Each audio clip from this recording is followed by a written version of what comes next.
2024-এর August থেকে 2026-এর 3 ফেব্রুয়ারি গত 1.5 বছরে পরাশক্তি দেশগুলোর প্রতিনিধিদের ঘন ঘন বাংলাদেশ সফর। অন্তর্বর্তী সরকার প্রধান ডক্টর ইউনূস ও তার ক্যাবিনেট সদস্যদের সাথে একের পর এক সাক্ষাৎ।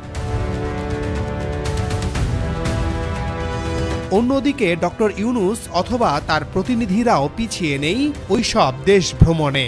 আর এই সমস্ত কিছুর মধ্য দিয়ে অন্তর্বর্তী সরকারের একেবারে শেষ সময়ে এসে চুক্তির মুখে বাংলাদেশ। ভৌগোলিক অবস্থান আর অর্থনৈতিক সক্ষমতা বাংলাদেশকে এমন এক জায়গায় নিয়ে এসেছে যেখানে পড়েছে পরাশক্তিদের চোখ। এতদিন সড়ক, রেল, সেতু, বন্দর সহ বিভিন্ন যোগাযোগ অবকাঠামোতে চীন জাপানের বিনিয়োগ থাকলেও এখন তাদের নজর প্রতিরক্ষা খাতে, আর সেই খাতে ভাগ বসাতে উঠে পড়ে লেগেছে আমেরিকাও।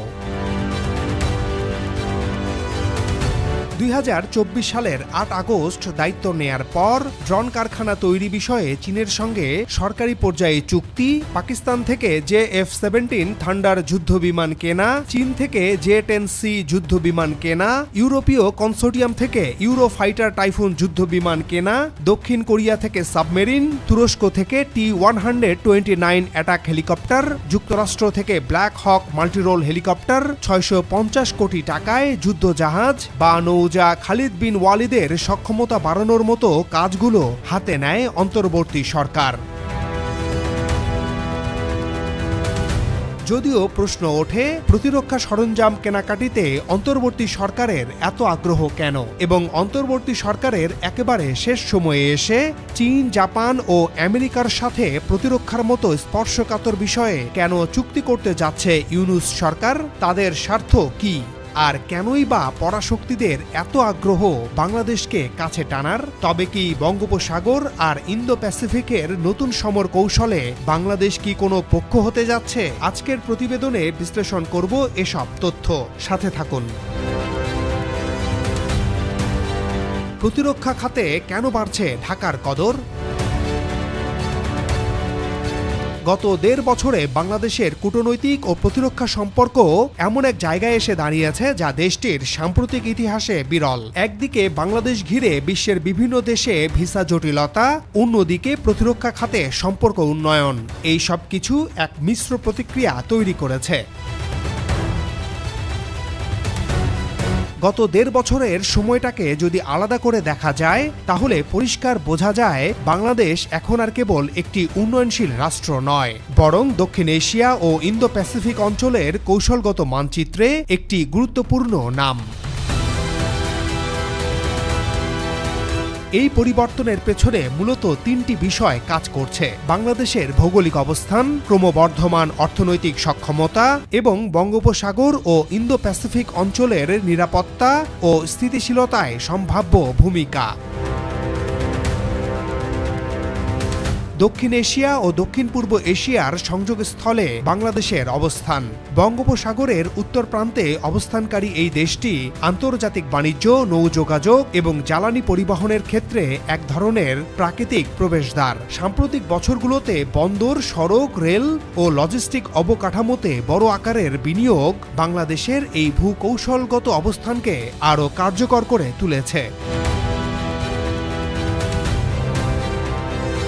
ফলে বড় শক্তিগুলোর দৃষ্টিতে বাংলাদেশ এখন কেবল একটি বাজার নয়, বরং একটি সম্ভাব্য কৌশলগত অংশীদার। এই বাস্তবতায় নিরাপত্তা ও প্রতিরক্ষা সম্পর্ক আর শুধু অস্ত্র কেনাবেচার মধ্যে সীমাবদ্ধ নেই। এটি এখন শক্তির ভারসাম্য, প্রভাব বিস্তার এবং দীর্ঘমেয়াদী কৌশলগত অবস্থান তৈরির অংশ। এই জায়গাতেই চীন, জাপান ও আমেরিকার আগ্রহ একসঙ্গে এসে মিলেছে ঢাকাকে ঘিরে।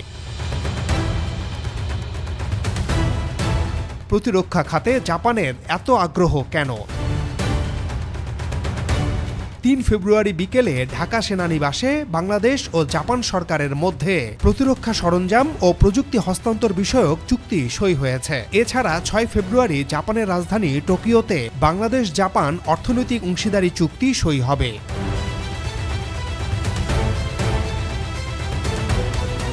জাপানের সঙ্গে বাংলাদেশের প্রতিরক্ষা সম্পর্ক তুলনামূলকভাবে নতুন হলেও এর গুরুত্ব কম নয়। জাপান দীর্ঘদিন ধরেই বাংলাদেশের উন্নয়ন সহযোগী হিসেবে সক্রিয়। অবকাঠামো, যোগাযোগ ও অর্থনৈতিক উন্নয়নের পাশাপাশি এখন টোকিও ধীরে ধীরে নিরাপত্তা ও প্রতিরক্ষা সহযোগিতার দিকেও এগোচ্ছে। এই সহযোগিতার মূল লক্ষ্য হচ্ছে প্রশিক্ষণ, প্রযুক্তি হস্তান্তর এবং নির্দিষ্ট প্রতিরক্ষা সক্ষমতা উন্নয়ন।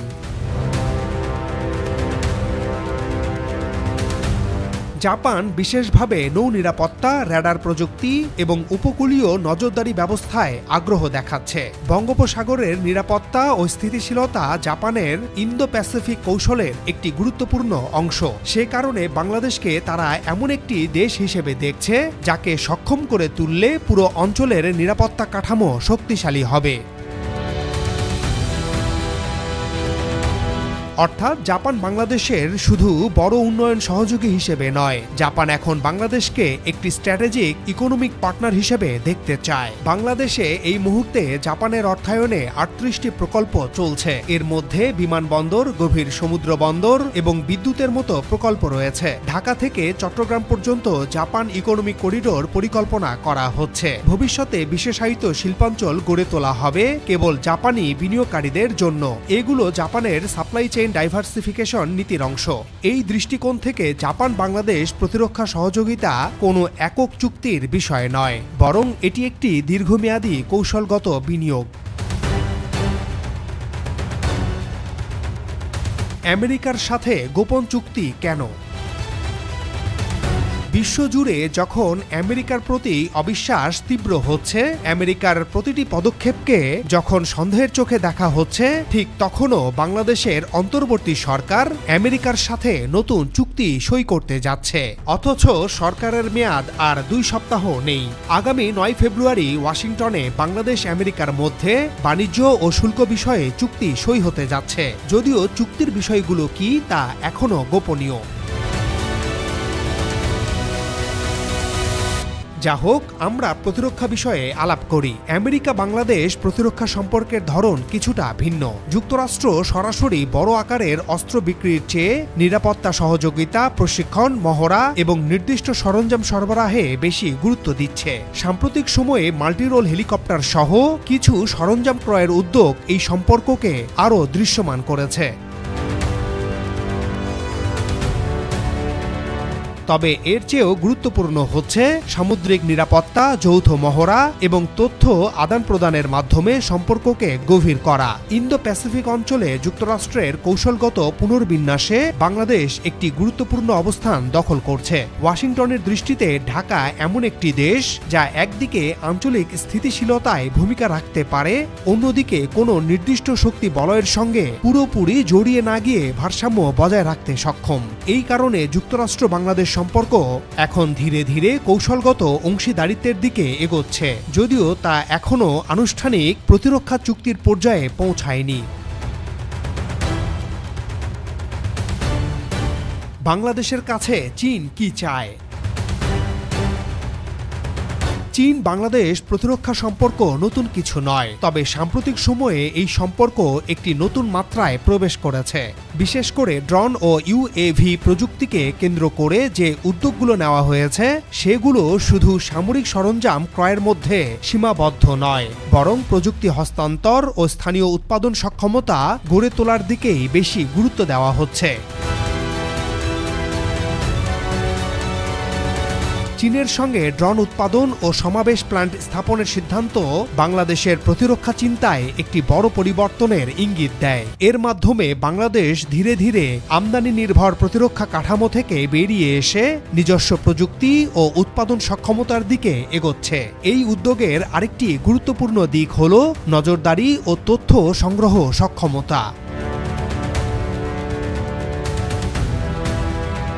আধুনিক যুদ্ধে ড্রোন কেবল আক্রমণের অস্ত্র নয়, এটি নজরদারি, গোয়েন্দা তথ্য সংগ্রহ এবং সীমান্ত ও সমুদ্র নিরাপত্তার অন্যতম প্রধান হাতিয়ার। ড্রোন প্রযুক্তির মাধ্যমে বাংলাদেশ তার বন্দর, বিমান ঘাঁটি, উপকূলীয় অঞ্চল এবং সমুদ্র সীমায় নজরদারি ক্ষমতা বাড়াতে পারবে। একই সাথে চীনের সঙ্গে এই ধরনের প্রযুক্তিগত অংশীদারিত্ব দুই দেশের কৌশলগত সম্পর্ককে আরও গভীর করছে।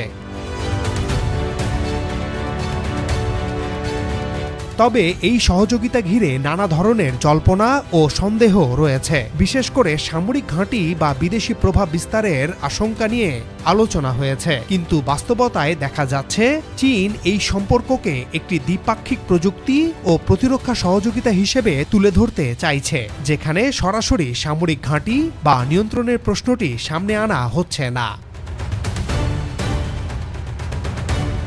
এই তিন শক্তির পাশাপাশি বাংলাদেশ অন্য দেশগুলোর সঙ্গেও প্রতিরক্ষা সক্ষমতা বাড়ানোর পথে হাঁটছে। যুদ্ধবিমান, হেলিকপ্টার, নৌযান এবং অন্যান্য সামরিক সরঞ্জাম কেনার সম্ভাব্য আলোচনা দেখাচ্ছে যে বাংলাদেশ এখন একটি ডাইভার্সিফাইড ডিফেন্স ইনভেন্টরি গঠনের কৌশল নিয়েছে। একক কোনো দেশের উপর নির্ভর না করে বিভিন্ন উৎস থেকে প্রযুক্তি ও সরঞ্জাম সংগ্রহের মাধ্যমে নিজস্ব কৌশলগত স্বাধীনতা বজায় রাখাই এখানে মূল লক্ষ্য। বঙ্গোপসাগর অঞ্চল ঘিরে প্রতিযোগিতা যত বাড়ছে ততই বাংলাদেশকে ঘিরে বড় শক্তিগুলোর আগ্রহ বাড়ছে। এই আগ্রহকে পুরোপুরি উপেক্ষা করা বাংলাদেশের পক্ষে সম্ভব নয়। একই সঙ্গে দেশের সার্বভৌম নিরাপত্তা ও প্রতিরক্ষা সক্ষমতা বাড়ানো একটি জরুরি বাস্তবতা। সব মিলিয়ে দেখা যায় বাংলাদেশের প্রতিরক্ষা চুক্তি ও সামরিক সরঞ্জাম ক্রয় কোনো বিচ্ছিন্ন ঘটনা নয়। এটি একটি বৃহত্তর কৌশলগত বিন্যাসের অংশ, যেখানে চীন, জাপান ও আমেরিকা প্রত্যেকেই নিজেদের স্বার্থ অনুযায়ী বাংলাদেশকে কাছে টানতে চাইছে। আর বাংলাদেশ চেষ্টা করছে এই আগ্রহকে কাজে লাগিয়ে নিজের নিরাপত্তা সক্ষমতা বাড়াতে, একই সঙ্গে ভারসাম্য বজায় রাখতে।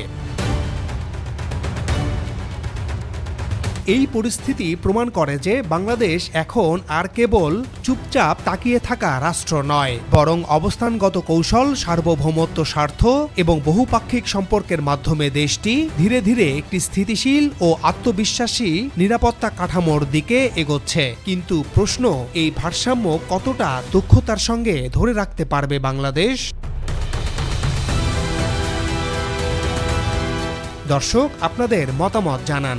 আজ এ পর্যন্তই। আবারও দেখা হবে নতুন কোনো প্রতিবেদনে। সাবস্ক্রাইব করে সাথে থাকার অনুরোধ জানাই।